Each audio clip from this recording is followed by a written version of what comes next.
And Scrutiny. The meeting of the Overview and Scrutiny Committee is being live streamed on the Council's YouTube channel. The recording of the meeting will remain online for 4 years, and if you are present in the chamber, you are consenting to appearing in the recording and broadcast, which may also be used for training purposes. So that's the very formal part. So going to the agenda proper, which hopefully I'll find in a second. So apologies for absence, ladies and gentlemen. What apologies? Oh, we have a member of the public here. Sorry, member of our security force. You're welcome. So first item on the agenda, apologies for absence, Andy. Yeah, Councillor Stephanie Chambers, and I'm standing in. Okay, cool. Thanks for that. Any other, apart from that, it's a full house, I think. Oh, Councillor Chambers. Okay, thanks. Okay, Ryan, we got all that. Okay, cool. Item 2, declarations of interest. Any items of interest need to be declared that aren't already declared on the council's normal procedures? Looking around the room, that's 0. Okay, declaration of party whipping to declare if any issues to be covered in the agenda are under party whip. Looking at the Labour group, looking at the Liberal groups, looking at the Conservative group, looking at the Independent group. Have no notification. Sorry, you're saying you do have whipping? No, I was just saying I'm not here as a group. No, okay. So, okay, we won't minute that, Howard. So, minutes of the last meeting. Is it okay if I sign those as a true record, please? Yep. Any amendments required? No, 0. Public question time, 15 minutes allocated for that. No public questions this afternoon, this evening. Petitions and deputations, 15 minutes, 0 petitions and deputations. So that takes us straight into, the action point item. Can I just take it, we've read all of those, Laura, and thanks for your work on that. Okay.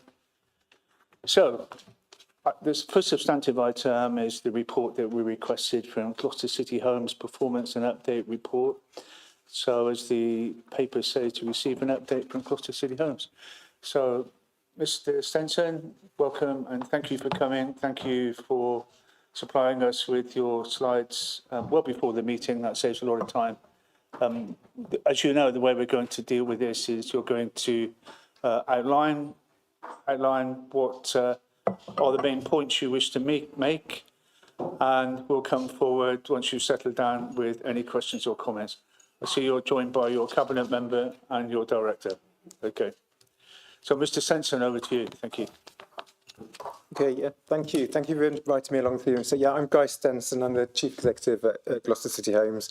And actually, it's a real pleasure to join you this evening to the first sort of start of the new year. So 2025 is a special year for us. So we'll be marking our 10th anniversary, celebrating our 10th anniversary as an independent organisation and social business later this month. And as such, it's a great opportunity to come to share that kind of with yourselves. So we've been as part of that process, we'll be launching our new strategic plan in March, and we've been listening to our colleagues, customers and other stakeholders, including yourselves, as we've been looking at those priorities. And through those conversations, what's come loud and clear is what's really special about GCH as opposed to any other housing association is that we've got that genuine connection with the city and with the communities where many of our colleagues live and work. And that's coming through as we develop our new priorities, which are going to be very much focused on about being the best we possibly can be for our customers and ensuring that our customers' homes are all homes that we can all be proud of. And that our colleagues are empowered and are supported to be the best versions of themselves, because that's how we're going to continue to deliver the best customer service that we want to do. So as you said, the pack contains lots of information about the organisation. What I tried to do was to sort of give you a real broad snapshot of who we are, as we can tell our story today. It's all information that's in the public domain, so none of it is new. It's all information that's accessible to you, but to give you a sense of kind of what we've been doing. So we're a housing association with around 5,000 homes, most of which are in Gloucester or all within the surrounding area. Our rents are typically the lowest and therefore the most affordable in the area. On one of the slides, the introductory slides, you'll see put some of the headline financials that give a sense of the investment that we've been putting into the city over the last 5 years and moving forward. And you'll see from that we're putting, in the next 5 years, greater focus on investing in our existing homes, improving them, making sure, for example, that they're all EPCC by 2030. Our patch-based approach means that we've got multidisciplinary teams working in the 5, 6 districts, areas that we've aligned ourselves around in the council. The multidisciplinary teams are able to respond to customer need, all of which comes to a sort of central point. We aim to address every customer's query at first point as we can, but if not, to make sure that the most appropriate specialist colleague is able to do that. The rest of the slide pack talks about some of what gives you a sense of some of our performance in recent months. So across the sector, as we're driving around consumer standards, there's a requirement on us all as housing associations to publish our tenant satisfaction measures. I've included our figures as was published in April in the pack. Some areas where are stronger, some are weaker, but actually by and large they perform in the top 2 quartiles as benchmark nationally, and they certainly give us something to focus our attention on. We've been focusing very much on making sure that we're learning from complaints and encouraging complaints. And again, as a sector, with the drive through the Housing Ombudsman, encouraging customers to raise their concerns with us. And we're making sure that we've got a robust approach in place to support that, not just to address the complaint itself, but to make sure that we're learning and continually improving across the business.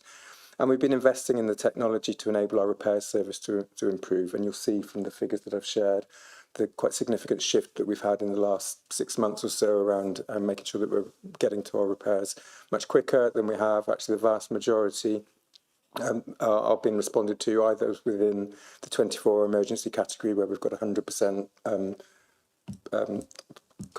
performance with, or within 28 days. Very few are now going beyond the 28 days, and those that tend to be those complex repairs that need to be proactively managed. But what we do know is by closing that loop back to feedback, is we're making sure that we're able to make sure we stay on top of them. Our dedicated estates team are out and about and across the city all the time. Since April, we've collected 123 tonnes of refuse. It's quite a significant cost to us, but actually hopefully benefiting the council very considerably in terms of the recycling rates there.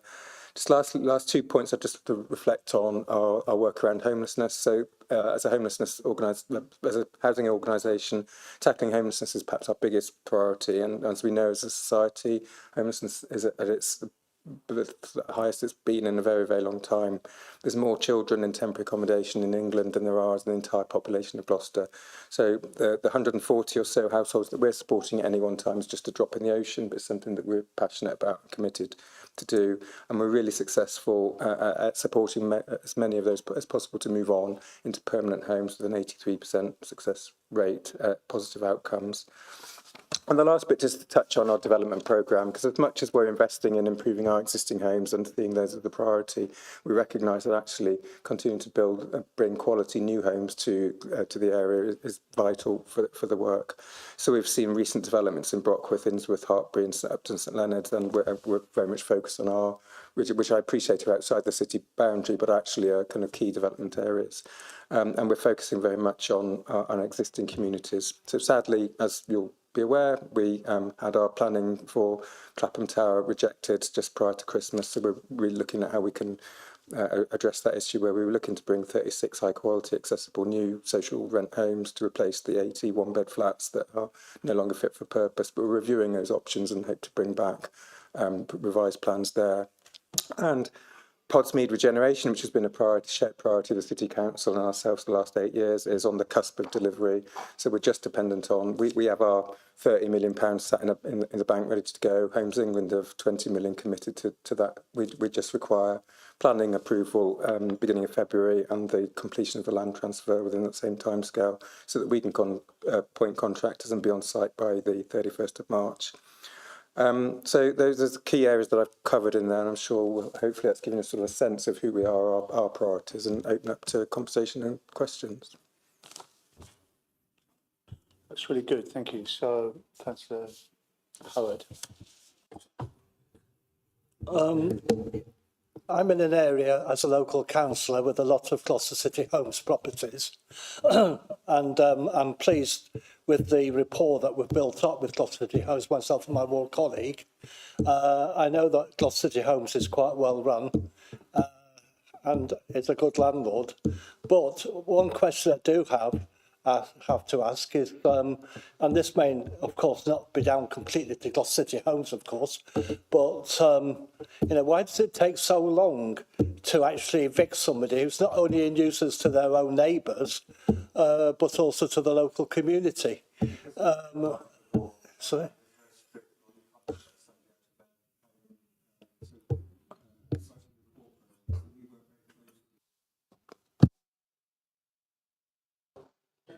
Yeah. So we have to work very closely with the police, for example, and other community safety organisations. It's not as simple as somebody's a nuisance and actually the court will throw them out. Our approach is always to work with all the households involved in that to try to address the issue that there is.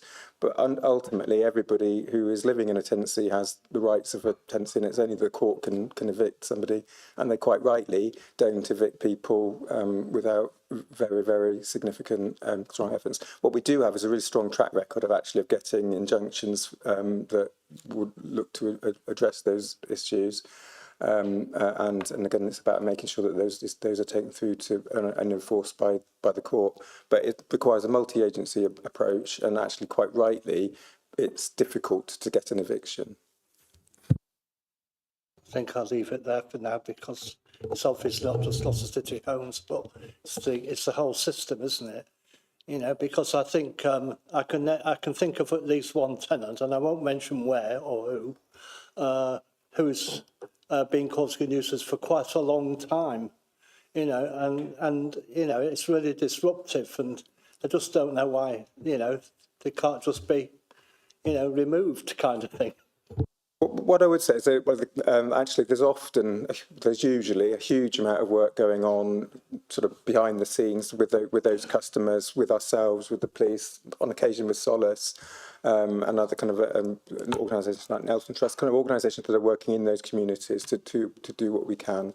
But yeah, ultimately an eviction is always the last resort, and it's always going to be very, very, very strong evidence, but again, it is not something that we have that control about. But I would always, if you are always, there's a dedicated contact, the community partners email address we've set up for councils to reach. If you have concerns about any specific customer or where that's like that issue, let us know. We won't can't necessarily go into the specifics with you, but actually make sure that we are aware of that customer and the teams are working with them.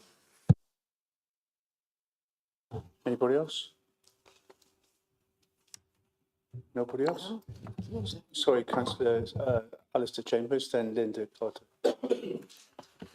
Hello, Guy, and thanks for your continued work you're doing in Matson. It's been very well noted by the residents that you've been dealing with a lot of issues very quickly, and I appreciate the walk around you gave myself and the other councillors where we identified issues and you've been acting on them, so thank you very much. With regards to the new homes and the policy set out by GCH, I think that looks really, really good. I don't think it's too ambitious, and I think that's fantastic. Based on 173 new homes, 4 apartment blocks and 80 houses, what's that circular amount of people? What, about 700, including children? Scheme sizes vary, but I mean, but by and large, it'd be kind of around that. And we tended to focus on 2 and 3 bed homes as the vast majority, because that's actually where the biggest demand is. Though that said, there is a demand for sort of the odd 5-bed home, actually, but it's making sure they're bringing them to the city. But by and large, predominantly we're building 2 and 3 bed homes, which is where the greatest need for families is. Thank you very much, Guy. With regards to your literature you put out, obviously you said you got the 13 million in the bank, and then 20 million subject to a condition that by March 2025, that if planning is granted and you're physically on site, then you'll be issued £20 million from Homes England. If, unfortunately, for GCH and the city, if planning's not agreed at that point, would the project be able to go ahead, being 20 million short? No. So the Podsmead regeneration is entirely dependent. So everything is in place, good to go. As I said, so we've got our borrowing in place, and the £20 million is ring fenced within Homes England. It's current funding round, but the condition of that funding is that, and it's not unique to us, it's nationally, is that those schemes are on site by 31st of March. So to be on site by 31st of March, it's, as you can imagine, already ridiculously tight. But if we have planning approval on the 5th of February and aligned with that, the land transfer is completed, we know that on the, I think planning is the 6th of February, that does mean, if those two conditions are met, that does mean we can formally go into contract with our contractor and be on site. But if either of those conditions aren't happen, then Podsmead regeneration, sadly, is not going to happen, and we'll lose the 20 million from Gloucester. Thank you very much. How have you found the City Council in dialogue with helping you to achieve the potential dates?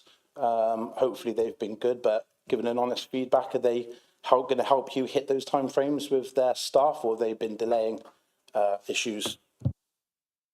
I think we've tried to work, I think to fair, many officers in the council and have tried to work closely with us. Planning is a complex issue. It's taken a long time to get the planning through. We did a pre-apps where kind of issues were raised. It's not been the smoothest of processes, but I sense there's a genuine appetite to make it happen by the majority of people. It's a very tight deadline. It's going to the very, very last planning committee that it could, but assuming everybody's working together, then we can make it do. I appreciate it's a shared ambition for the city, but planning's a complicated issue.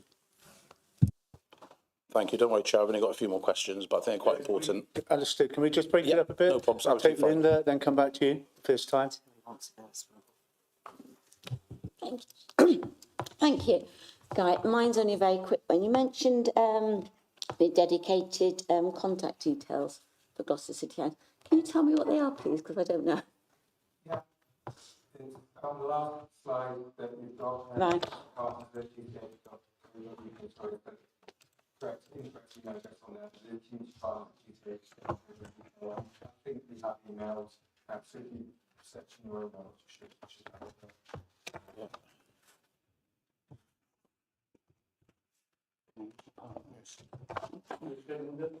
Yeah. Okay, that's all right. Councillor Fulham. Flashing green for some reason. All right. Yeah. Thanks for that. In big letters on the bottom of the Podsmead slide, it clearly says will only proceed if planning permission is granted on February 2025. Have you been told that it will be coming to that committee in February 2025? Is that confirmed, or is that just your wish? It's not been confirmed, but then the Clapham decision wasn't confirmed until the day the papers were published. So all the indications are that the last stage consultation finished on 26th of December, I think. We've not heard anything to suggest it's not, but maybe officers are a better place to confirm either way. Okay, so everything is reliant on the February planning committee, number one. Not everything. So that is a critical step. The other critical step is the 6-week public or statutory consultation on the land transfer, where you put the posters on the lamp posts, which needs to start this week, really, if that's going to be completed by the same date. So both the land transfer needs to be formalised and planning needs to be in place before we can formally, obviously, go into contract for a £50 million scheme. Our contractor will be there, ready to go on the 7th if those conditions are met. And one other question. Pending that happens, fingers crossed, are you ready to go? Have you got contractors ready to start on whenever it is in March? We've got a process running that we'll appoint a contractors in time for February. We're currently at the end of final stages of the procurement process, so that contractors will be appointed, and they're tendering on the basis that they have to be on site by 31st of March. Yes, it's a minimal requirement that's to be on, so they don't actually have to have, we have to be on site rather than having sort of knocked the old place down or kind of done any major work. So, but we will have contractors who can be on site by the 31st of March, assuming those conditions are met, yes. Thank you. To Alistair Chambers. Yep. Thank you, Chair. To the Cabinet Member for Housing, have you got processes in place to help meet the target of the consultation going out on time? Or will this be a stumbling block for because obviously all cards fall down. So what assurances can you give that you're going to be looking into this and making sure that this goes out? Obviously the ball's in your court. Yeah, thank you. Yeah, so there's a number of moving parts, I think, as everybody's been explaining today. The planning is the main one. We need to get that over the line. And we've been talking in Cabinet about the land transfer for a long time. So we are really wanting to get it done, but things have to be done in the right order. So we can't jump the gun before planning has happened. So that's the one thing that we're really pinning everything on, is getting the planning application through, or at least into the planning stage, and then we'll be able to actually go out for that consultation. I think we can probably hit that window because we do have just about enough time, but it is very, very tight. Thank you. My concern there is, Alistair, sorry. May I respond to that? 'Cause actually, if that 6-week consultation doesn't start until after the 7th of February, 6 weeks from after the 7th of February is pretty much the end of March. So if we don't get the land transfer confirmed until the end of March, that doesn't give time to appoint contractors and to be on site. Actually, what we need at the beginning of February, so the original agreement on the expected agreement was that the consultation, the final land transfer, which had been previously agreed and as conditional on planning being in place, was that would have been in place before, by now really. But if that 6-week consultation doesn't start until after planning is granted, then actually the regeneration will not go ahead. We can't appoint, if the land transfer is not agreed until 29th, 30th of March, that doesn't give time to appoint contractors and get them on site by the 31st. So the consultation on the 6-week land transfer needs to start pretty much this week or next, if there's any chance of us being able to do that. It would be such a disaster if Gloucester didn't get that £20 million that's sat there waiting for us to regenerate Podsmead. But obviously that's, I said, we're good to go if those happen, but we cannot appoint contractors to a £50 million contract and expect them to be on site if we don't get that green light until the last week of March. It needs to be beginning of February, and that does. And actually, this is the first I've heard formally that there's any sense that actually that wasn't going to happen. just a couple more, then I need to take other people. So this is the critical point out of all this presentation. Obviously, I understand that there's been devastation with the tower block that's absolutely horrific and appalling condition, and it needed to come down and 36 houses built. But that's another story. If this falls down again, then this is devastating to the city. So I hear you on this. My understanding is on planning law that planning applications can be submitted regardless if the land transfer is complete. So the consultation, Cabinet Member, it's irrelevant if the land transfer has been completed or not. Planning permission and consultation can start, so that's no excuse of the administration. You should start the consultation immediately, regardless. It doesn't matter if it's late in the day. And then with regards to contractors, you could initially just set up, initiate, rather than the whole 50 million, a package of works for site setup for a much minimal fee and book them in for that week. So on both of your sides, then this is achievable if consultation is done this or next week at the very latest. If that doesn't happen, then this is a huge failure. And there's no reason consultation can't go out. And the excuse of land transfer, the greatest respects, not an excuse at all. Consultation can still proceed. Transfer is dependent on planning being in place. As you said, it doesn't meet the. So even if the consultation happened, it wouldn't transfer if planning wasn't granted. So can I have your, going back to that, my initial question, Cabinet Member, can we have your assurances that you will get the planning department to issue consultation this week or next week at the latest? Can we have the assurances of the council? Chair, are you happy if I take this question, just because it doesn't actually sit with the housing portfolio? So it actually sits with kind of assets and kind of land ownership as well as planning, so it doesn't sit in Luke's portfolio.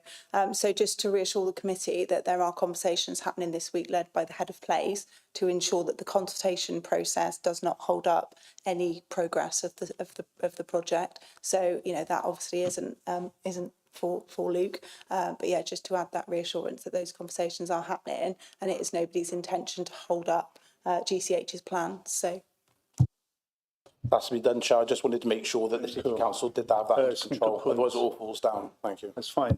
Cheers. So, Anne, over to you. Thank you, Chair. You've mentioned in your documents a focus on decarbonisation and energy efficiency. Could you just run through a little bit about what that means in practice for your tenants? So it depends on each home. So as with all homes, there's a requirement to have an EPC certificate. So that's an energy efficiency certificate for the homes. By 2030, there's a requirement that all homes owned by social landlords are at EPC level C or obviously above. So we've been assessing each of our homes and identifying the specific measures that are required for those homes. So for some, it might be more loft insulation, or it could be new windows. What you'll have seen, so Alistair mentioned some of the work going on in at Matson, where we've been doing external wall insulation on many of the blocks. So that has the advantage of adding a layer of insulation kind of obviously onto the external kind of side of the building. Others, potentially, we've been looking at some solar schemes. Some of it's looking at the different. So there's not a sort of one size fits all approach. We've been able to, again, we've been accessing. There's been grant funding available, which we've been successfully bid for together with Two Rivers, Stroud, and Cheltenham, to access some of that. And it's a sort of a program. It can be quite intensive and intrusive work on customers' homes, and actually and that's actually often quite the challenge, because actually they in the minute they don't really necessarily appreciate the sort of the benefit it brings. All they see is the work that's going into the homes, but actually what it does mean longer term is lower bills, warmer, drier homes, less damp and mould. It's a planned programme that will be rolling out over the next five years and continuing to do. Thank you. And as part of that, are you looking at any sort of heat pumps or sort of air source or ground source? There's been some really interesting case studies with other housing providers where they've really been able to bring down almost to a zero bills area with that combination of insulation and sort of decarbonised heat. Have you got anything similar planned? We have heat pumps in some of our existing homes. So we've got some of our newer homes have been kind of built to a EPC A or close to A standard with heat pumps, with some of that kind of all those with lots of different measures. To retrofit does happen, and again with one of our independent living schemes, retirement living schemes, we've got heat pumps. We've been doing some work in recent months to refit those, to kind of improve those. So what it is about making sure they've got the right interventions in the right homes. So what we can do with brand new build homes is obviously very different to what we're doing on the kind of the retrofit work. But yeah, we are looking at and embracing all of that technology that's out there and learning from learning across the sector. Lovely, thank you. And just one more, Chair. Again, the needs of your tenants, it's really lovely to see in the documents that you're looking at taking those very, very seriously. But I was wondering how you were planning to meet the parking needs of many of your residents. In my own area, it is a great problem that those parking needs that were previously met by the garages, understandably, they've been taken out now and have been, many of them, redeveloped for homes, and there are plans for other parking areas to be redeveloped for homes, which is great, but we've got those unmet car parking needs. In addition, many of these homes are Muse properties, and so they've got footpaths. So again, those cars, there's no plan for them to be. I was wondering if there was any plans to address those needs. Not specific. I mean, I'm very happy to sort of meet and discuss specific locations with you conceptually to understand this particular needs. But currently, we have no plans to be providing additional car parking. Car parking doesn't relatively tend to be a sort of a top priority issue that is coming through from our customers. There are a few streets in Gloucester where car parking is an issue, but it certainly isn't featuring highly in the feedback that we get from our customers about concerns. By and large, customers are generally able to park in or close to their homes, certainly when you compare to what we see from other providers in other areas. But equally, when we're looking at new developments, it's appropriate to make sure that we're putting in the appropriate amount of parking for that location and scheme. So, for example, our Northgate scheme, which is part of alongside the Forum development, actually there's a requirement for no parking, and actually that and that's been very successfully let. Whereas our sort of out of town schemes generally require more parking because there's more need to have a car. What we do find though is actually again the proportion of customers with cars is again relatively certainly lower than the sort of population average, and so certainly car parking is generally okay to get a space close to your home. Occasionally there are issues, particularly where you've got a number of people who may have the disability parking permits or kind of need it in a particular locality.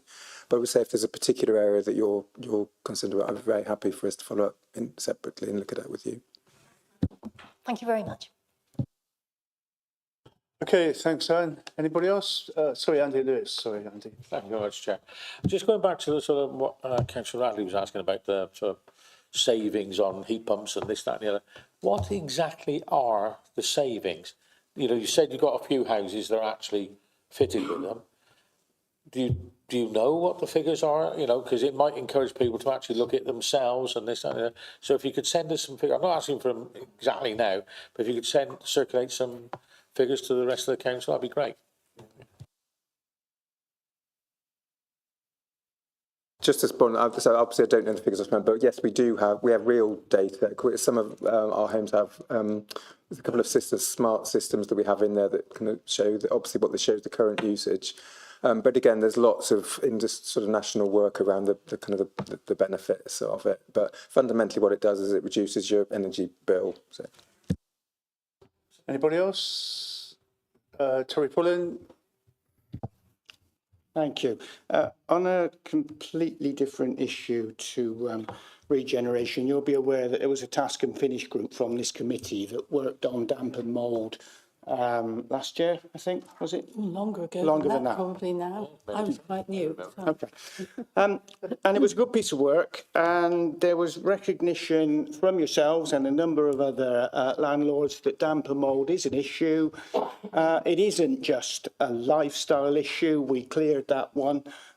You know, it is pretty much a structural issue as well, and there are a number of properties out there, it doesn't matter how much you treat them, they're not fit for purpose, and to be honest, they need to be replaced. We know all that. I was quite intrigued to see this Maxim Pura damp, mould and condensation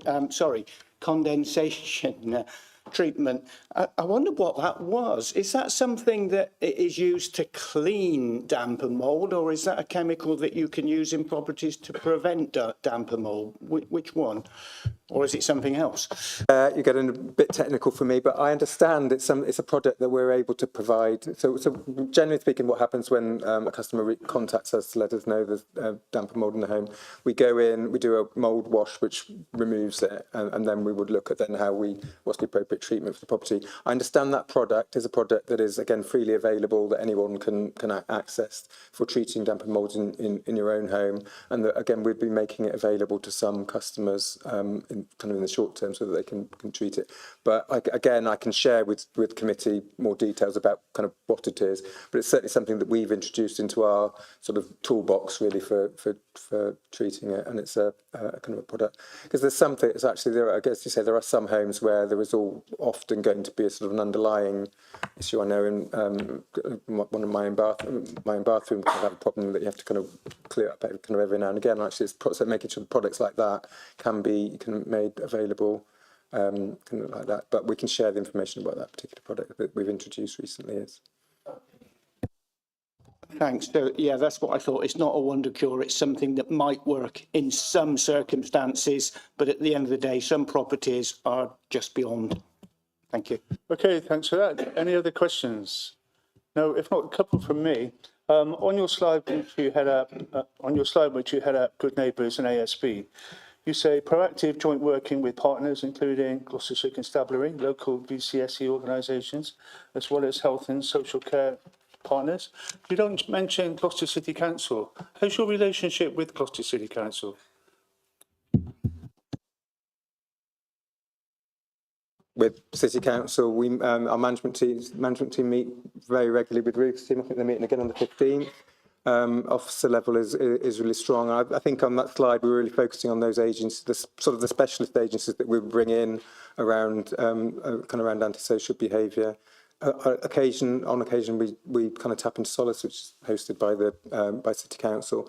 But often the issues that we're talking about are issues that are about mental health or kind of about crime and disorder. So key partners in that are going to be those agencies. But yeah, we work very closely with City Council. And I think that the special thing about Gloucester City Homes and Gloucester City Council is actually the one thing that probably two organisations that have got the long-term future and prosperity of the city right in front and centre of their ambitions. So. Okay, that's helpful, thank you. So second question is following on from that in a way. How do you engage with councillors like us who are on committees and represent our neighbourhoods? How do you engage with us in our own patches, in our own neighbourhoods? I understand there's a sort of yearly presentation aimed at particularly new members, and once in a while you come and chat to us for a while. But the councillors out in the sticks, if I can put it that way, how do you keep them informed throughout the year about what you're up to and what the issues are for your tenants? Well, all Gloucester City councillors are on our stakeholder list, so we share sort of regular information with you via email. For example, our annual reports are shared with you. Our customer newsletter bulletins, I believe, can go out to yourselves. We've set up that dedicated contact email address actually, so that you're able to easily reach us around particular issues, and that then you get a response from the most appropriate person. Some ward councillors where there are more homes will often join up with our neighbourhood managers potentially on some walkabouts. It will be kind of whatever's right and appropriate. Some councillors engage with us more. I think Councillor Chambers is someone who we have regular contact with, for example, around some areas. Other councillors will less so. So we don't have a sort of a standardised approach, but actually what we would always do, what I would say is the one thing that is important is that if you're approached by one of our customers, by all means support and advocate, but the key bit of advice would be, have they talked to us? If they've got an issue that they need us to address, have they spoken to us? And always be encouraging them to talk to us directly. It's much easier for us to support one of our customers if they're talking to us directly than sort of second hand, although I appreciate sometimes that you're able to advocate and support on their behalf, but we welcome kind of engagement as is appropriate in level. So some of you will have lots and lots of GCH homes in your patch. Some of you may have a mix of 10, 15 or so housing associations in your patch. You'll engage very differently, but we're always open to work with you. But following on from that, there will always be occasions when your tenants think they haven't had a fair hearing from City Homes. You'll know from our recent email exchange, and they will approach their councillors, and quite rightly so. And if they feel that there's a grievance that they need their councillors' support on, that's something that presumably you would be quite happy to work with and work through. And that was the case that we dealt with, and you all know the case that we were talking about. I will, but what I suppose I would say is that we do have, again, a formal and very clear complaints process. So it's internally, which is actually, we would always encourage a customer who isn't satisfied to engage with us directly through that process. Absolutely, if they come to you I would suggest two things: that yes, you encourage them to contact us directly, but absolutely for you to raise the issue too, and we will follow it up. But what I will say is they won't get a different answer just because they've gone to a councillor or to me. My role isn't to undermine our colleagues in the organisation. So if there is an issue that somebody feels that they haven't had addressed appropriately or want us to look at, we will look at it and we will review it, but we don't undermine the teams by giving a different answer just because they've shouted loudly and kind of come to us. Where we've got it wrong, hold our hands up and we'll fix it. But that channel is there for you to be able to raise those issues, and it would go. And as you raise an issue, it will go to the appropriate team to look at and address. Okay, and final question from me before we take Angela, who will be the last speaker. Any plans for expansion? The city's always buzzing. Oh, did you know GCH is going to take over this housing association, or they're going to amalgamate with that one? What do you have lined up in the next 5-10 years? Our strategy is very clear, as our focus is on Gloucester, that we've got the funding in place to do the development work that's set out in here and investing in our existing homes. Our area of focus continues to be Gloucester and the surrounding areas, predominantly in Tewkesbury and Stroud. Most of our development, actually, other than those regeneration sites, is perhaps more targeted around the edge of the city. But we have no current plans for mergers, takeovers, or kind of anything like that. We're very proud to be focused on Gloucester and very excited about celebrating our 10th anniversary as an independent organisation focused on the city. Did I catch you? You said the 10th anniversary? Wow, I didn't realise I'd been here that long. I've been here quite a bit longer than that. But that's been a good journey from the early days of setting up the Armour, and that's good news. So definitely the last question from Councillor Angela. Thank you very much, Chair. I've got a picture of Humar House in front of me here, which is in my ward. Will it be staffed by your own staff, or rather than an outside organisation?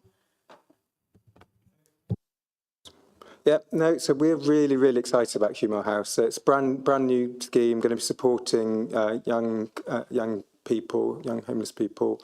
It will be staffed by our own team. Our manager for the scheme started with us today, and we've got the staff team joining us over the next couple of weeks, and we'll have a full induction for them before the first young people move in, probably in sort of early to mid February. So many of our supported schemes do have a partnership with support providers commissioned by local authority, but in this instance, this is 100% delivered by us. I don't know if you've had an opportunity to visit. Yeah, if not, we would definitely get you in there. It's a beautiful building. It's great space, and it's nice, safe, secure, and going to provide a great opportunity for the young people living there to build their lives and futures. Thank you. A second question. You didn't say you had two, but it's crafty. Very brief, to the point.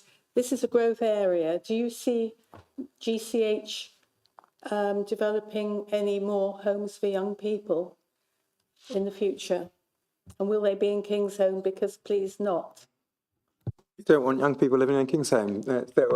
No, so we've got no current plans for any additional supported living schemes. And I think what I would say in terms of that is actually the key thing is the location is really important, actually looking at where it is. And you do need to make sure that there are areas where it's safe for the young people to be living, and the impact can be managed.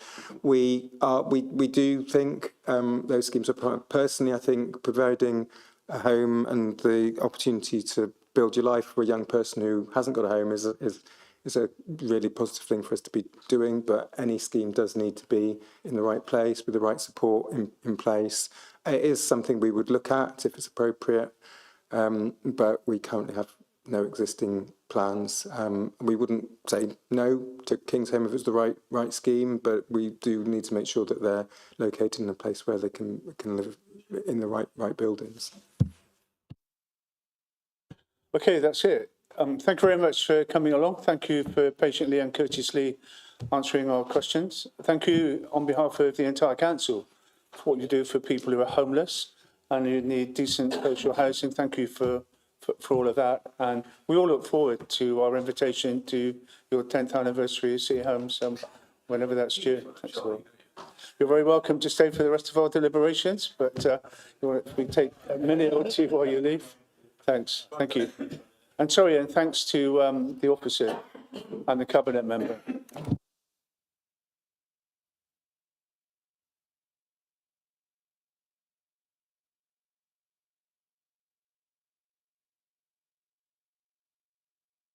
Will we just pause a minute while the relevant cabinet member now joins us? Say again? House of Parliament. Yeah, with the speaker saying, we're waiting for the benches to change. Oh, yeah, no, you're true, that's right. Okay, Declan, so welcome. So when we had our pre-meeting, members of the committee said, how on earth did this item, mobile homes, get on the agenda? And as you well know, better than anybody else, I said, well, a chap in my ward in Abbeymead called me Mr. Richard Dash, and he said, just come back from a fantastic holiday in France, where the accommodation for motorhomes was brilliant. And when I told people I was from Gloucester, they all said, oh, we looked on the next day, he said, we looked on the internet for motorhome facilities in Gloucester, and there's absolutely nothing. So that started my email thread and ended up with you, Declan. You said, okay, happy to take a look at this. And here we are this afternoon. So that's why we're here, and that's why Declan's here, and that's why we've got a report. Declan, at the pre-meeting, and everybody can speak for themselves, I think there was a feeling that the report we have in front of us this evening misses a lot of good points, and there are some issues in there which need correcting. Some are inaccurate. I will send you the email I had from the, remind myself of the name, the Camper UK Limited people, and the resident of my ward, who actually met with some people here before the report was put together. So everybody here at the City Council knew who they had to contact to get feedback from the relevant organisation. And it's disappointing that they weren't given the opportunity to feed into your review. I don't know what happened there, but I think that as this goes forward to Cabinet, from me at any rate, and other people will add to it, I would ask you to talk to Campra and the one guy in my ward from Abbeymead who has some serious, some good knowledge of this, and to learn from them and to understand why they think that the report is inaccurate. Listen to the challenges that they are offering. Just asking you to consult with them and maybe ask them to have enable them, to have the opportunity to amend the report. And I will forward you, there's a whole range of issues which they say, wrong, disappointing, we should have been consulted, we could have corrected this. I don't want to read them all out, but I think I've made my point. So, not happy with the report. When it goes to Cabinet, if you could pause it for more consultation, I'll give you all the contact details, I think, and hopefully the committee will agree with me, that's a much better way of proceeding. We're not going to pull it this evening, but I'll now open it up to other members to say a few words. So straight away on my right, somebody who is a mobile homeowner, I think. I am. Yep, I'm a motorhome owner for all my sins. I was a bit disappointed, but also confused to what the council thought they were looking at providing and what is actually needed and what the motorhome community would like. So from a motorhome point of view, we've got really two types of motorhome camping that people do. There's the one where you'd go to a site like Briarfields or something like that, where you get out your picnic bench and your chair and there's showers and facilities. And then there are UK airs, which follow a similar idea to the French airs, in that, and I've got the Camper definition here of what it is. An air is a parking area signed to indicate motor caravan overnight parking is allowed, with or without services. The without services bit is important here, for use by self-contained motor caravans only. So, actually what people want when they come to cities, and they can get it in places like Hereford and in the Brecons and things like that, is somewhere where they can park, pay the machine overnight, not get out their tables and chairs, go into town for a meal or something like that, or to visit relatives, come back, sleep, leave. That's all. Most of these don't even have sanitation points. That's up to the person who will have only stayed a night to deal with themselves. If a sanitation point is put in, they're normally machines which work on a pay-as-you-go aspect, so it pays for itself. So I was really confused about who the council has actually spoken to get this idea that we need toilet blocks and shower blocks and chemical toilet handling and things like that. Yeah, where is that coming from? Because that's actually not what an air in a city like Gloucester is all about. Our corporate health and safety officer investigated this with the health and safety guidance from the HSE on what needs to be provided in order for it to be a suitable camping site, and all the facilities that need to be provided for that are the aforementioned chemical disposals, shower blocks, things like that. My understanding from the various reports that we have looked into with both the parking teams and the health and safety were that if those things are not provided, then motorhomes do have to stay, or have to have the ability to stay running to provide the services inside their homes, so for cooking and things like that. So it is the element of, or the question that we were discussing was to enable the air facilities to go ahead. Does that then mean increased emissions because of homes running, which was the feedback we had received from that element of consultation? And when we held a trial in the only car park that would enable us to do that, we did receive complaints from residents that yes, where there were no facilities, those people were keeping the motorhomes running, and it would be how we would police that. And then there was obviously the concern of the increased emissions with things continuing to run with diesel and those kind of elements involved. Right, I'd just like to come back on that. First of all, to have a motorhome fully functioning with toilet, shower, lighting, TV even, and things like that, you don't have to have the engine running. If somebody has told you that, they've completely misguided you. And I would really, really suggest that maybe officers go to a motorhome showroom and ask or find out, because, you know, you don't have stuff running. It's bonkers and ridiculous to think that people are going to have their engines running for hours and hours and hours. I've stayed on lots of these sites, and this is something I have never experienced. That doesn't happen. You know, that's utterly crazy. And this business about, well, to be a camping site, you have to have all these facilities. What was asked for wasn't a camping site. It was an air. It's a very different thing. Yeah, here, I've got a case study from Craven District Council.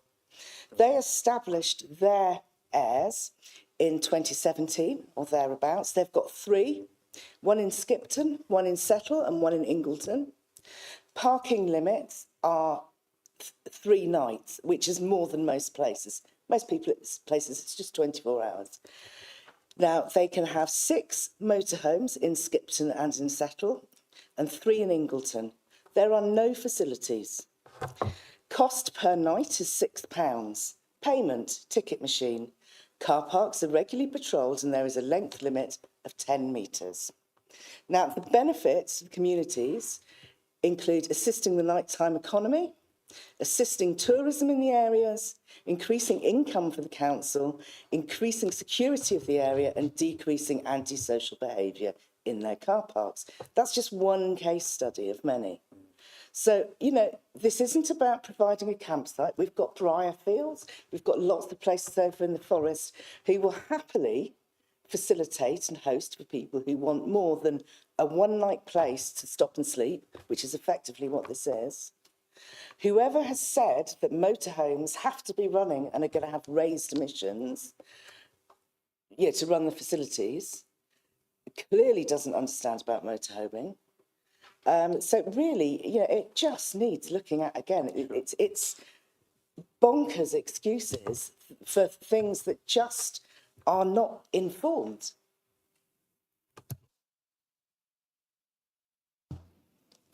Can you send me that email, Andrew? And can you send me the details of the, what was the name of the district council again? Do you know where that is? I'll send you an email. I'll send you the picture.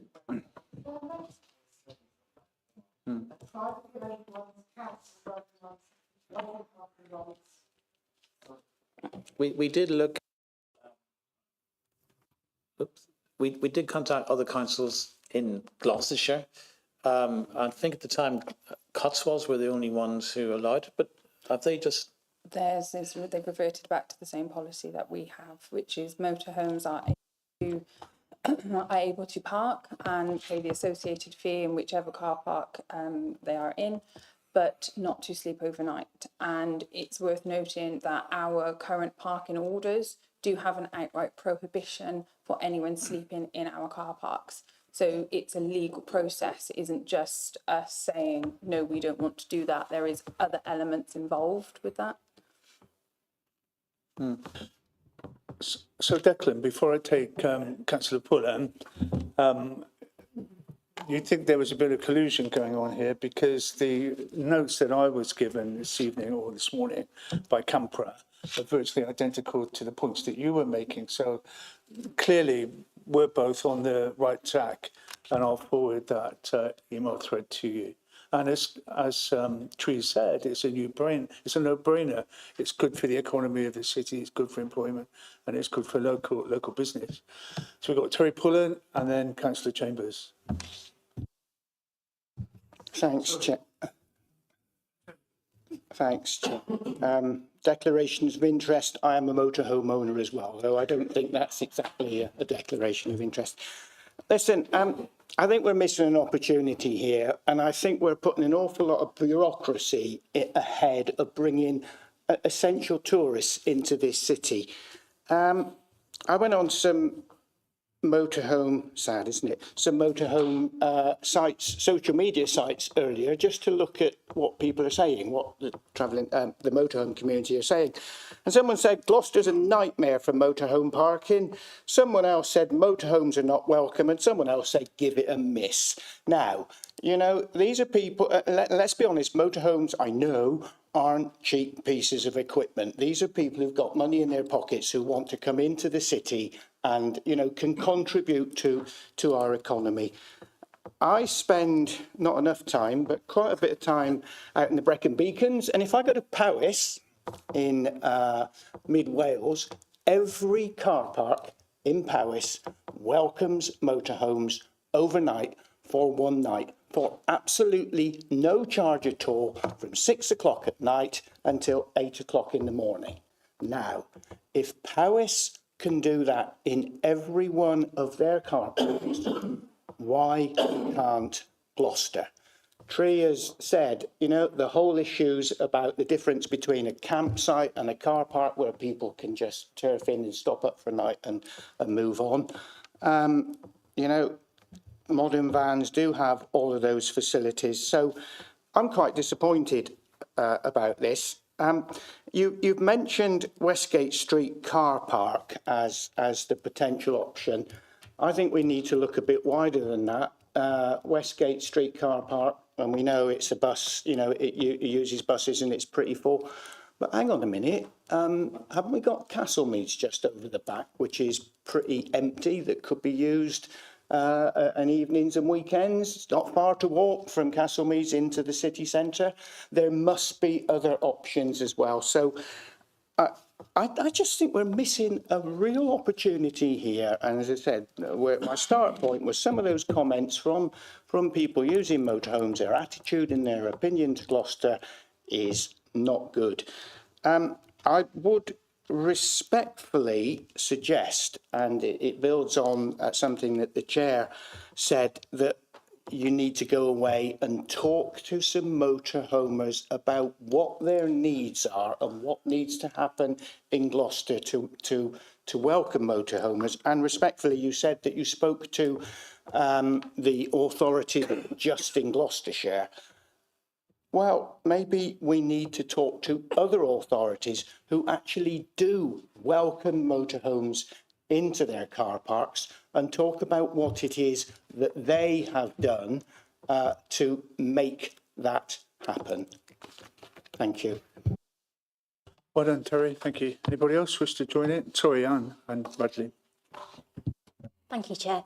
It's a little along the lines of Councillor Pullen's point, but the city has a lot of partnerships, and some of those partnerships are with organisations like the Gloucestershire Wildlife Trust, who, and they're looking at developing that nature reserve towards Hempstead Way.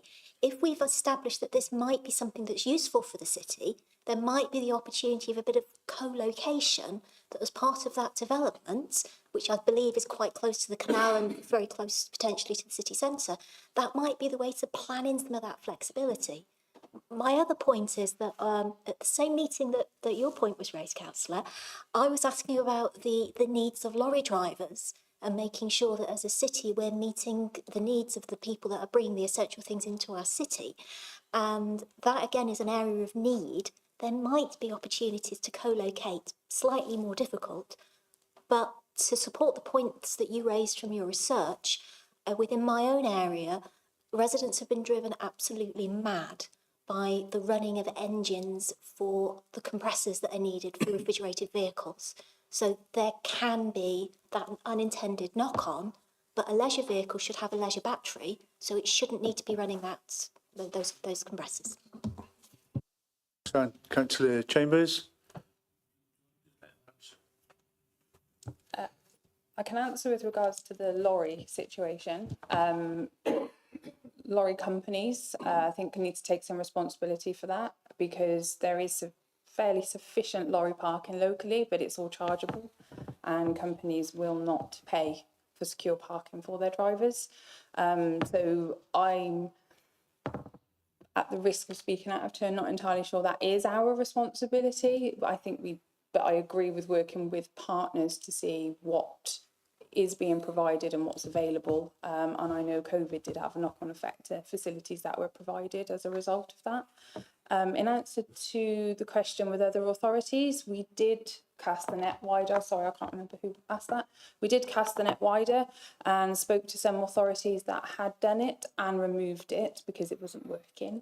Most notably, I think it was, I would go back and double check my notes. I think it was Leicestershire who had done it for a significant amount of time and then removed it because it wasn't working. And a lot of that was increased antisocial behaviour, which is one of our concerns, and also the way for us, and I'm speaking this from our individual legal requirements of our car park, it is how they are.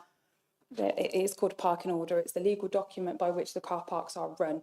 And that is quite a considerable process to go through to make those changes. And there is financial implications to that, none of which have been budgeted for. And it would then be the knock-on effect for, we would have to have 24-hour security, all of which comes with a cost, because we would have to be able to enforce the rules we want in our car parks, but without being able to do it the way we currently do.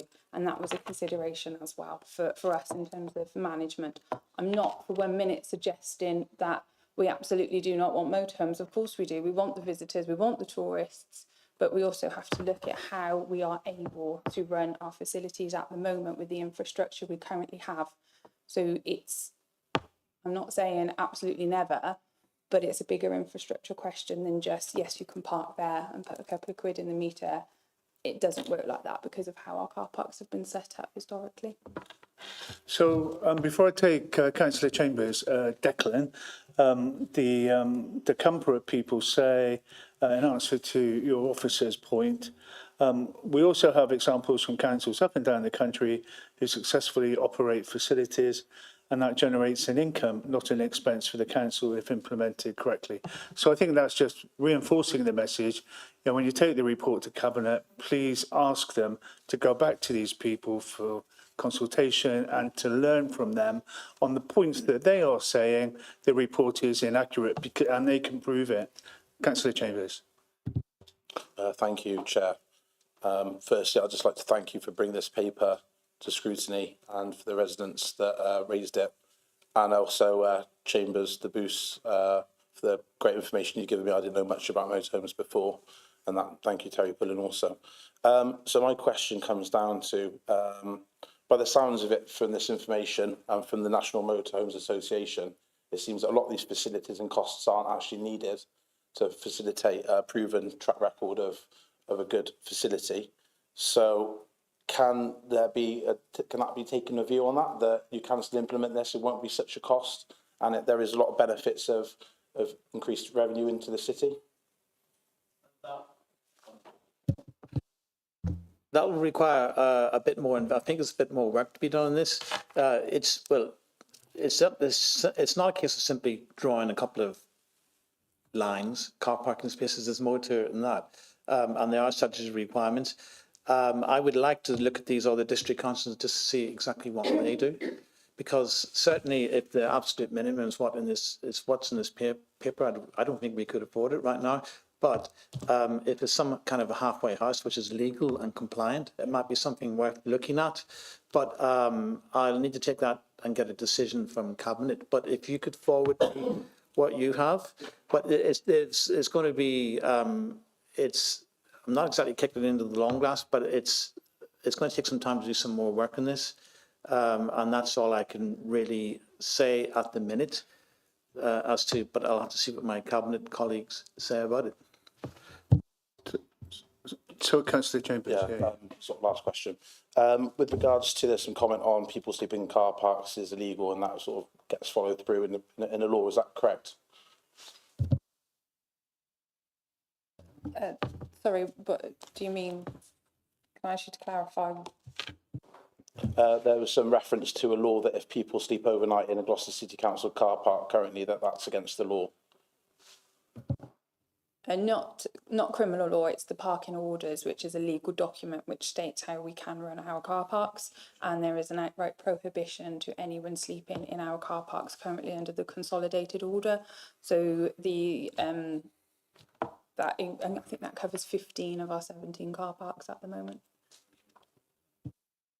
It might be worth going straight to King's car park after here, because there's about 13 people sleeping in there most nights and have fires in there. I sent photos through to the leader and to the CEO of the council. So it might be worth having a look, because obviously your prohibition's not functioning in King's Walk car park. So it might be worth going there, because it's obviously a concern. There's a lot of homeless rough sleepers there at the moment. And I've noticed they've had quite a few fires there, which caused significant damage to the soffit, the lighting and the emergency fire alarm systems. Thank you. Cheers. Declan, do you want to come back on those points? There's nothing much else to be said other than it's not something we're going to resolve in Cabinet next week.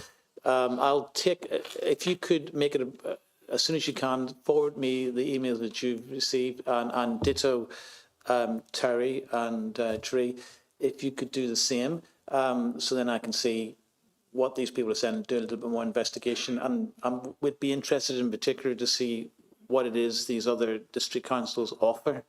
And, you know, I have to look at the feasibility of it, because there still will be some costs involved, but whether or not it involves capital expenditure and upgrading toilet facilities, etc., I'm not sure. I think one useful source of information from the trial that we had at Southgate Moorings, there was feedback, I think, provided by the motorhome users themselves.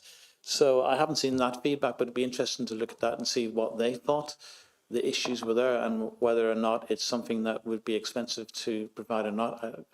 But it's not an area that I'm not a motorhome owner, so it's not. So I'm immediately at a disadvantage here. But we will look into it. But as I said, if you can provide me with that information, that'll be a starting point. So what I've got in my mind's eye is that we're all elected last May, so we've got about 3.5 years left on the council. So what I'm thinking of, if I can fulfil that term of office, I'd leave the council, buy a mobile home, and say, yeah, this is the way to live. But in much more serious point, I'm going to take Andy Lewis. But I think, you know, thank you for your for your interest. I remember when we were talking, you were saying, "Oh, that's strange. It's an issue I had raised on the doorstep as well." So it's not just people, it's just not random people. I think there's quite a lot of support we've heard from councillors this afternoon for mobile homes and motor homes, and for better facilities for them. Well, not better facilities, some facilities. And, I don't think anybody's asking for the Rolls Royce or the Buckingham Palace feature. You've heard from Tree and outlined in this email that that's not required. So, I'll forward those to you. Andy, last word? Just the last word to be helpful. It's nice to know that Paris, that's where I was born, is leading the way or whatever. But can't we just change the parking orders in 2 car parks, Westgate and Castlemead? Is that perfectly, we don't have to include all 16 or whatever, and just look into it. I'm not saying do it now or whatever, but you know what I'm like. Just look into it and see if it can be done on the cheaps, just so that people can park overnight. Already did. The parking orders are a consolidated order that cover the portfolio, not an individual car park. Southgate Moorings is the only exception because of the previous relationship with Swood. Last word, I think, to... Oh, Angela, you do that all the time. You went right to the end. Sneak in your questions. But actually, Terry Pullen was before you. I'm sorry? Oh. You don't have to, Terry. No, so just to be clear, are we making some recommendations here then? Because, I'd like to formally recommend that we talk to some other councils who have who allow motorhomes and ask them what they do. Can I just interrupt you there? What would be the best way of dealing with that would be to talk to CAMPRA and get from them the contacts they've already got in those councils. If that's the way forward, then. Yeah, that would save time and save the process, save time on the process. And talk to some motorhome owners as well. So what are your next recommendations? Is that it? Well, no, as I said, it's that we go away and we consult and we talk to councils, we talk to CAMPRA, we talk to motorhome owners about how practically can we make this exactly, work and that's what in these Gloucester. emails show. Yeah. Okay. Okay, so Angela, it's clever how you do it, but you've got the last word. Yeah. Again. Okay. Thinking about Gloucester as a tourist destination, my mind's focused, because my husband's focused on 2027, the bicentenary of the docks. So, that's a perfect example of where people would want to come and stay overnight, maybe 2 or 3 nights. We're not leafy Skipton or mountainous Paris. We don't have acres of green space. We've got tight city boundaries. So there is a limit to how many areas that we could allocate. We need to, do our sums and make sure we're not ruling out car parking spaces to provide the extra spaces for camper vans. Okay, so I think that just about wraps it up. So, Lauren, can you just remind us what we've agreed to, please, so we're very clear? Thanks. Are you able to do that? Can you decipher what we've agreed? Thank you, Chair. So just to confirm that we've got a formal recommendation tonight from the Overview and Scrutiny Committee that further consultation be undertaken with other local authorities, CAMPRA and motorhome owners as to how we can practically make a tidier up, but motorhomes to park safely in our car parks overnight. That's really good. Yeah. We agreed with that, ladies and gentlemen. So the way forward. Declan, you've got your mission for Cabinet. Do your best if you can. Okay, thanks. I'll do my best, Chair. So, that was good. That was, pleased that was unanimous. So are we listening to you for the financial report as well? Okay, fine. Change officers. I can cover.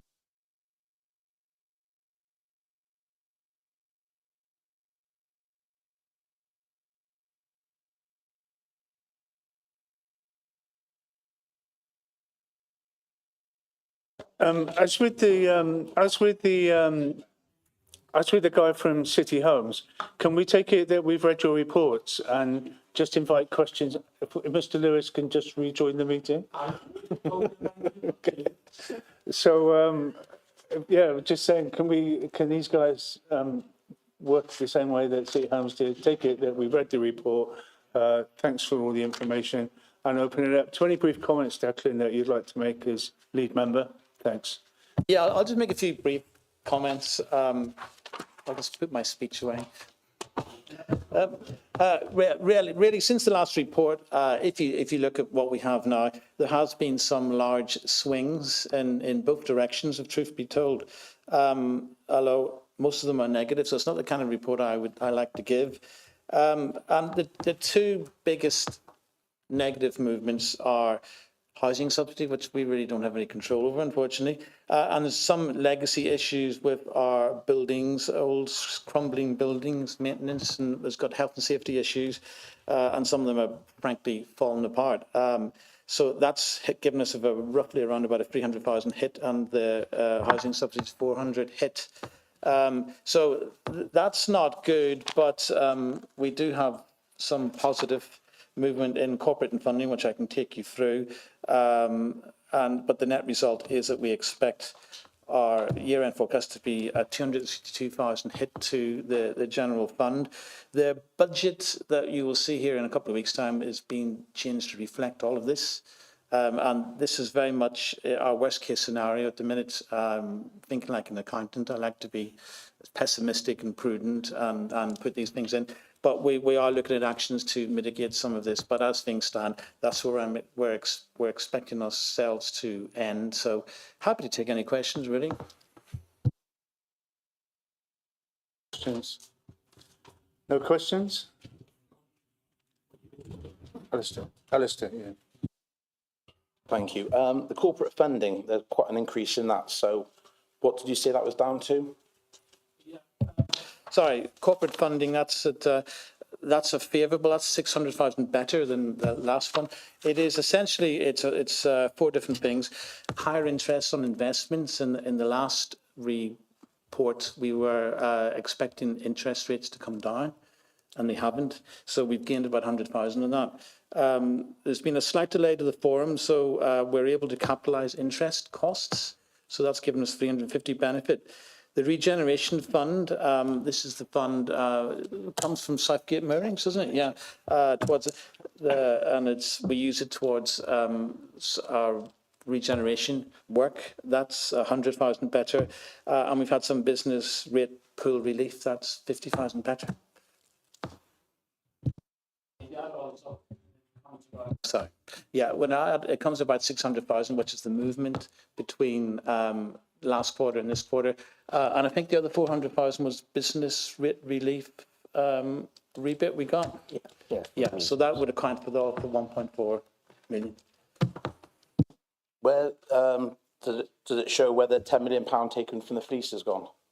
There's £10 million for the fleece hotel that was going to be spent government grant, and it got absorbed by the forum. Is that relevant in this document or no? Not in this particular document, no. Then I'll quickly fly through these quickfire ones then. So I noticed the general fund was due to have a £12,000 increase to the pot, and it happened to have a shortfall of 262,000 plus a 12,000 that was projected to a 273,000 over £250,000 shortfall of this funding. Is that correct? Democratic services are down £10,000. I presume that's down to the additional money for the cabinet members. Is that correct? No, it's a few thousand here, a few thousand there, and nothing of any material significance. So no, I wouldn't say that. Although obviously they're in the numbers, but no. Thank you. My guess when I looked at it was that the 10,000 was over, because obviously that was budgeted in for all the extra money you guys paid yourselves. With regards to the overall list, then I saw there's a loss of 1.4 million. Then you've got the increase of the 600,000 plus, so it only makes it just over £250,000 loss. I noticed homelessness is a positive of 59,000. Is that correct? Yes. Is that because there's 100% more people on the street sleeping rough this year than there was last year? It's partly because we've had more grants, and it's partly some of the measures we've taken in terms of moving towards the purchase of temporary accommodation, which is forecast in this quarter to come into play. Thank you very much. So yeah, it'd be really good if that extra 59,000 goes towards reducing it 100 less percent than rather the way it's gone 100% worse off this year, which is very, very sad, just after Christmas. I noticed there's a significant loss on the cemeteries and crematorium of 195,000, which is quite a substantial loss. Is that anything to do with the fact that it went national papers for the council operatives driving over graves? Was there anything to do with that? No, it's two things really. First of all, we've had to put in some downtime in December because of work that needs to be done in the crematorium itself. Plus, it's a delicate way of putting it, but these things are hard to predict, and you have to assume a certain amount of business, shall we say, coming in the crematorium, and it's been less than what we expected. But having said that, in this one in particular, we're taking a pessimistic view. Well, I was going to say I would hope that would get better, but I don't. It's one of those awkward things. That's always a hard one to predict, but it's really those two issues. Cool. So very final roundup. So we've had a loss on IT, 112,000, if I'm reading it rightly. Business support, 23,000. Asset management, 293,000. Commercial property, 455,000. Cemeteries, crematorium, 195,000. Housing subsidy, 387,000. And street trading and markets, loss again of 59,000. One thing I have noticed is there's also a loss of 33,000 for the car parking. Is that down to obviously people being scared because the council's car parks are quite dangerous and they've been shut for a while? No, it's some of the surveying and building maintenance work that we've had to do is included in that number. So the answer is no. Thank you so much, Declan. Thank you very much. Cheers. Okay, any other questions or comments? No questions or comments? Terry, sorry, apologies. I thought you'd forgotten me then, Chair. As if I could. Okay, planning. Now, Councillor Wilson, you've sat here before and you've questioned the big issue about lack of planning income. And here we are again, probably about the third or fourth year on the trot where planning income is down, despite the fact that the government has made changes to what can be charged. We know that the big issue, the big income on planning is always from regeneration. That's where the big income comes in. But we're here again. We're here again with planning income. Every year we get to this stage and we say planning income is not forthcoming. Now, I understand that we downgraded the amount of planning income that we're expecting this year. So even though we've downgraded it, we are still unable to make the planning budget balance. What's going on? Well, my honest answer, I think the budget was a bit optimistic. So we're going to adjust it to, there's not much we can do as regards planning income because it's something that's outside our control and the fees are fixed as well.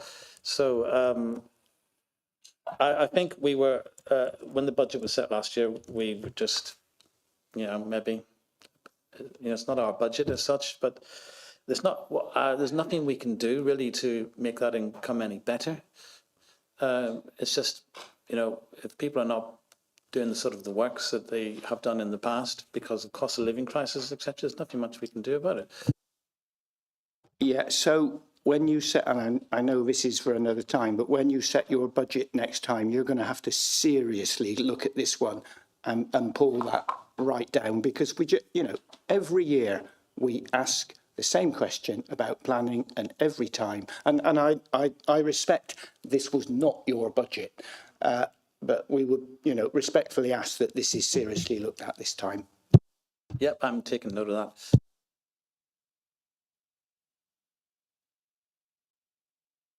Sorry, Angela. Angela first. Yeah. Thank you, Chair. Just asking about community infrastructure levy.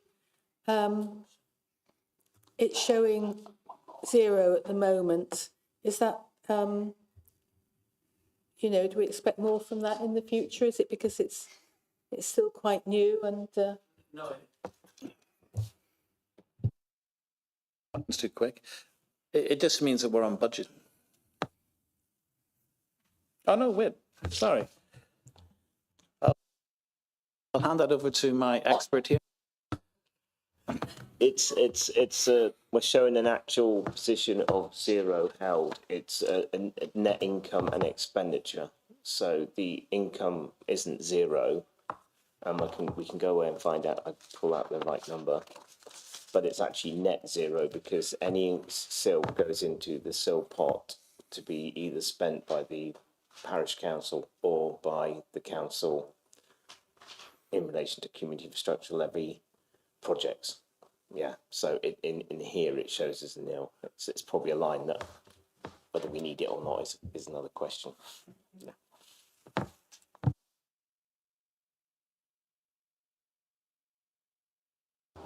So just a couple of questions from me. So you talk in the report, Declan, about cost pressures arising from legal and professional fees surrounding the proposed sale of Gloucestershire Airport. So can you tell us how much those fees come to and what's being spent in advance of even having a decision from this council as to the disposal or otherwise of the airport? We're crunching the numbers now. Adrian's having a quick look. Do you want to ask another question while you wait for that? Yeah, sure. So my other question follows on from something that Councillor Chambers was asking about the market's income not being what we expected it to be, as the planning income is down also. But what's the state of play now with our markets? How many voids are there, and how serious is that becoming? I can't give you an exact number for voids. I can say that I had a meeting with the market traders before Christmas, and relations I think are a bit better. I'm looking to Andy here for a steer. Our priority market wise is, well, there's two things really. We need to get them involved in the regeneration that's going to happen down there, and I want them to be all involved as much as possible, and to try and fill the voids that are currently there, and maybe look at moving some people further to the front. We are doing work on that at the minute, trying to get more traders in. But it's the market's it's got this feel of it's been neglected and forgotten, you know, for years, and you know, so we can't really turn that around overnight. But what I'll do is I'll get you a number for the exact number of voids. Okay, and just I can't remember if Councillor Chambers picked this one up, and that's on the commercial property portfolio forecast to be adverse to budget by £455,000. So can you give us a bit of an explanation about that, please? Yeah, that's the same numbers last time round as well. It's post-pandemic. It's a slight legacy thing in the sense of post-pandemic there were a lot of empty retail units, and this is a carryover from that. It's improving now because we've done a lot of refurbishment around King's Walk, and we are seeing the lettings picking up, which is why the number hasn't got any worse from last time. So we are confident that we already are in a profit situation. Just the profit isn't as much as we would have liked, but we can see real improvements there, and the units are getting let out. So it's a sort of legacy thing. The problem was that after the pandemic years, those units we still had to pay all the costs associated with them. You know, sort of insurance, net properties, business rates, and service charges, etc. So that. As we fill them all up, those costs then start to get covered. So the situation is improving, but it's more or less what we forecast last quarter looks like is where we're going to end up. So we are still making a profit on those rentals again, but it's not as much as we expected. But next year, things should be a lot better. You're very optimistic, Declan. Hope you're right. No, I'm not. I'm an accountant. I'm pessimistic. That's what we do. Well, you sound pretty optimistic to me. The problem for us, I think, one of the problems for us is that these figures are approximately 12 weeks out of date. Is that right? So they go up to the second quarter, which ends September. They're about 3 months out of date because many? that's the end of quarter two. Quarter three just ended a few days ago. Sure. So then we've got a more up-to-date picture. So I just wonder if there's any way we can alter the, Andy's already saying no, because he knows what the question is. It's a shame that the scrutiny cycle doesn't coincide with the financial year, because the figures then would be bang up to date. So it would be interesting, for example, to know how that figure of 455,000 had changed over the last 2 quarters, or whatever the gap is. Are you with me? It's not really punchy and up to date, is it? It's really quite old. So, Lauren, I don't know if anybody's ever looked at that and said it's wrong that our scrutiny committee is out of sync with the financial reporting. It makes a nonsense of it because we're not getting up to date figures. It might have got worse, or it might have hopefully decreased. I'm not sure what we've done in the past. It might be worth looking at the work program from a few years back to see whether or not it has slipped back a bit. I don't think it has, given that quarter three is only just finished now. What I have found in, on that side of the table is such, in years gone by, the year-end forecasts have turned out to be pretty accurate from around quarter two onwards. So, and certainly when the money plan is produced, we'll have more up-to-date figures, and that should be roughly where we end up, but nothing's ever certain. But they have been quite accurate. Okay. One final question from me. I did talk to Andrew, forgot his name, Hearn, the new head of place, before Christmas, about the record keeping regarding Section 106, which we talked about at length when you were chair of audit. And I think it was chair of audit or lead member. I was, and you were vice chair. There were quite a few reports came to audit and governance talking about requirements, improved record keeping by our colleagues in audit to get more accurate figures. So I asked him to take a look at that, and he's gone away. There were some figures I was supplied with, which said, for example, on Section 106, the trigger points were being missed or not recorded, which is actually potentially quite serious. So I just wondered if you or the accountant have got any update on what 106 records currently are like. I don't as yet, but I think I saw that email. You might have copied me in on it. I did out of courtesy. I did. Yeah, so that's fine. I'll follow that up. But I think from what I recall, what we concluded at the end was that there wasn't any. It wasn't any.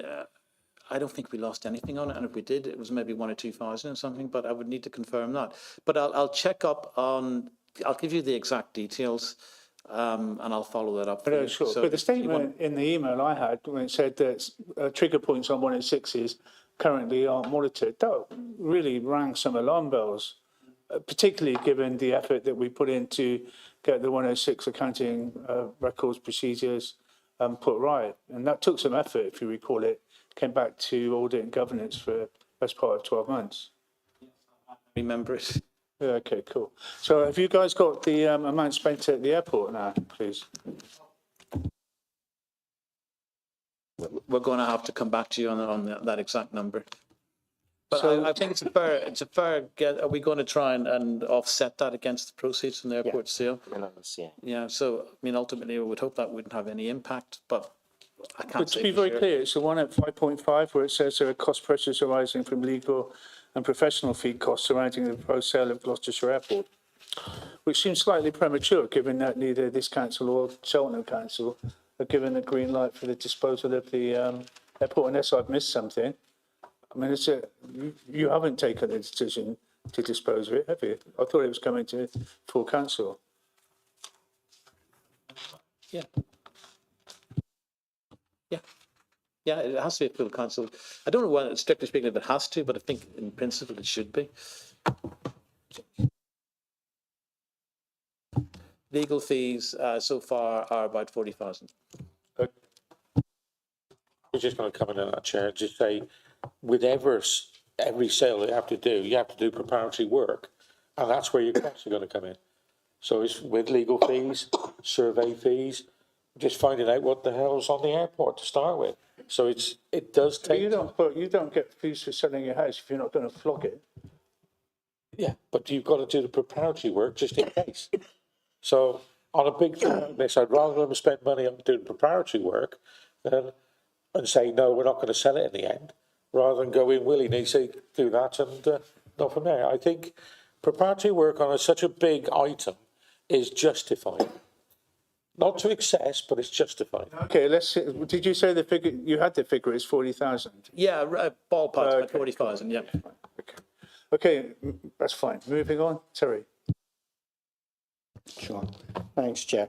Culture and leisure budget is showing 118k overspend on events, and we're told that was because of the significant loss on the tour ships. Yeah. We know about that. But the bottom line is you've still got events to carry out for the rest of this financial year. Surely with that amount of loss, you've got to be looking at cancelling or postponing some events to be within budget? Well, I'm not sure that, I know we're adverse to budget, but if we bring everything else in on plan, yes, we will be adverse to budget, but and for the portfolio itself, okay, so it's 45. It's not a huge sum, but we would have to look at everything on a case-by-case business. But I certainly wouldn't be happy if we could avoid cancelling anything, because a lot of preparatory work goes into a lot of these events, and I wouldn't want to do that just because of the tall ships. Okay, anybody else? Councillor Chambers. Thank you, Chair. Which I should have mentioned, some of the events make money. Well, that's a good thing then, isn't it? Because obviously the tour ships didn't.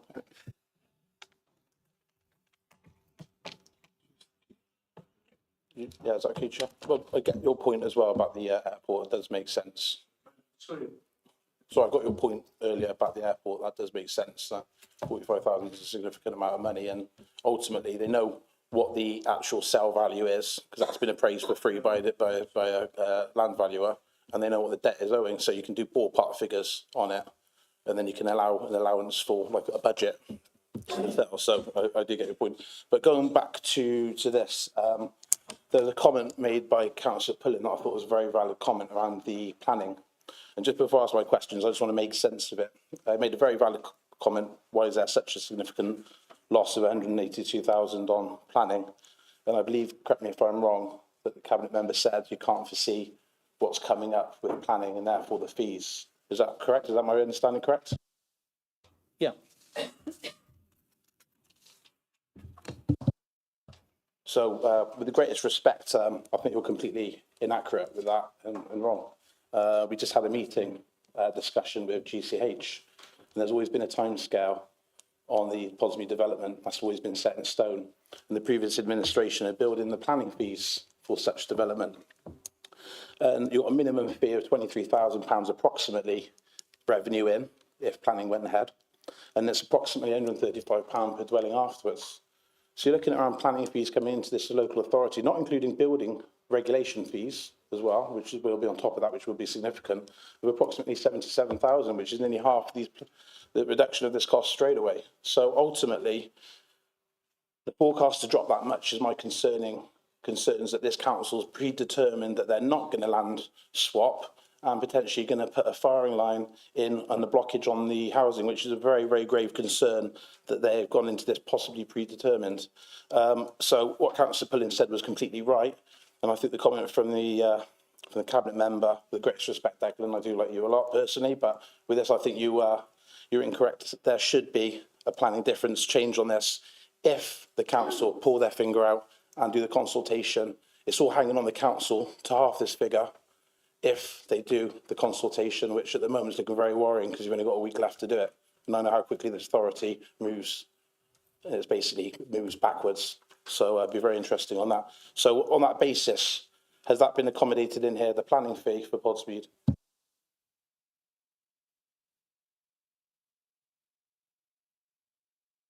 I would think the answer to that is yes, it has. So you make a valid point, and I'll pass it on. But the Podsmead is something we've been aware of, so I would expect that would be included in the numbers. So yes. let's hope we get that consultation out in time, otherwise it's going to be an even bigger deficit. And one last thing, and the very valid point about the culture, I think is, again, Councillor Pullin is coming up with some fantastic stuff today, really, really good. Of £45,000 losses, the greatest respect, that's £45,000 that's been paid out of taxpayers' money for people to go out there and get drunk. We've already heard that there's people tonight in the freezing cold living in the City Council's car park. There's a prohibition against council law. On that basis, can we start looking at spending money on the people that need it, not those that want to get drunk on there at the council taxpayers' expense? Can we not look at priorities where there's people in the street, 100% increase, opposed to people getting smashed down the road? Is that not worth looking at? All I can say is that those will be, there's a new budget coming forward and you'll be able to scrutinise it along with everybody else and propose amendments. So if you want things to be changed, I would suggest that you do that and come to council and argue the case, really. But yeah, I take your point though. So in preparation of raising points, I'd like to verbally raise a point that I would really like the administration yourself with resources to take a view on putting rough sleepers on our streets sleeping, the 100% increase under administration as a priority going forward, because I don't think there's any bigger priority than weeds being cleaned, is probably not as big priority than somebody living on the streets at this minus temperature. If council members leave the car park and moan they've got a 10-metre walk to their car, yet there's a 16, 17-year-old on the street sleeping rough. I just think it's completely unfair. So yeah, if we can, that's my point, if we can raise that, thank you. Okay, does anybody want to pick that up or comment on?